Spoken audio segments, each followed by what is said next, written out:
माफ करना, 100 बार माफ करना।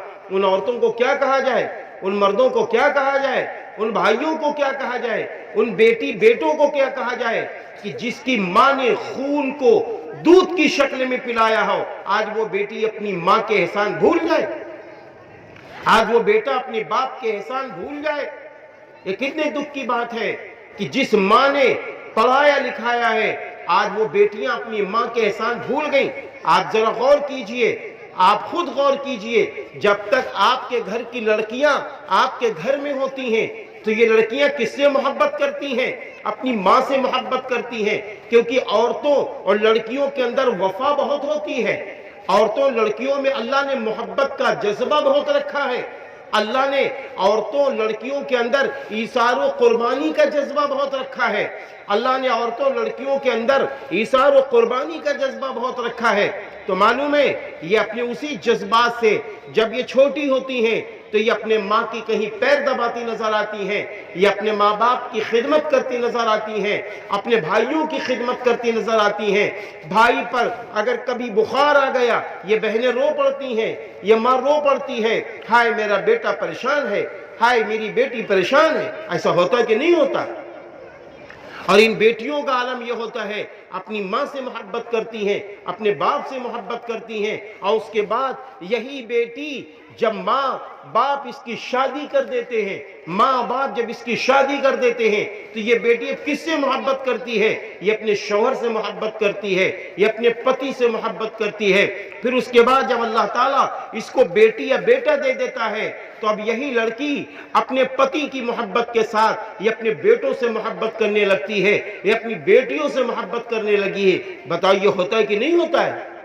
हाँ, आज बताइए कि जब ये लड़की का ये अमल होता है तो वो लड़की जब जवान होती है तो ये क्यों नहीं सोचती है अगर हमने कोई गलत कदम उठा लिया हमारी माँ हमसे नाराज हो जाएगी, उसका बुढ़ापा खराब हो जाएगा। एक आदमी करोड़ों का मालिक है, खरबों का मालिक है, उसके पास एक बेटी है, एक बेटा है। अगर ये बेटी बर्बाद हो गई, समाज के अंदर बुरे काम करने लगी, अगर ये बेटी अपने माँ बाप की नाक कटवाने लगी, अगर ये बेटी अपने माँ बाप की इज्जत को लुटवाने लगी, तो आप ये बताइए वो खरबों का मालिक आदमी खुश रहेगा? वो मिट जाएगा बेचारा, वो मिट जाएगा, क्योंकि उसने तुमसे मोहब्बत की है ईमानी। ए बेटियों, मेरी बहनों, मेरी बच्चियों, माएँ तुमसे मोहब्बत दिल से करती हैं, माता पिता तुमसे मोहब्बत दिल से करते हैं। जब ये तुमसे दिल से मोहब्बत करते हैं, तुम भी दिल से इनसे मोहब्बत करो। कोई कदम ऐसा ना उठाओ कि तुम्हारी वजह से तुम्हारी माँ बाप की इज्जत लुट जाए। कोई कदम ऐसा ना उठाओ कि तुम्हारी वजह से तुम्हारे माँ बाप रो पड़े। हाँ, बहुत दुख की बात है, बड़ी शर्म की बात है, बड़ी आर की बात है।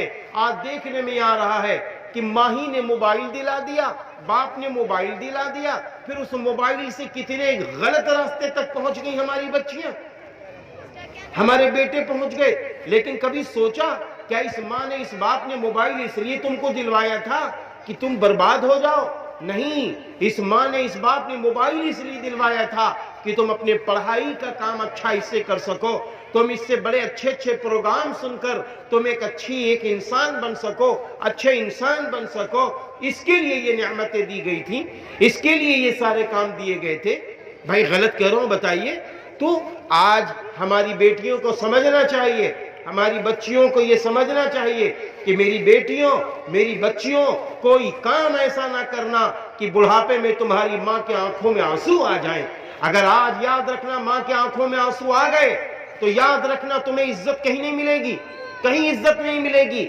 चाहे तुम हो गरीब घराने में और दोस्ती कर लो करोड़पति के घराने से, अगर माँ के आंसू निकले हैं तो करोड़पति घराने में तुम्हें इज्जत नहीं मिलनी है, तुम्हें उसकी दौलत से नफा नहीं मिलना है, तुम्हें उसकी दौलत से नफा नहीं मिलना है।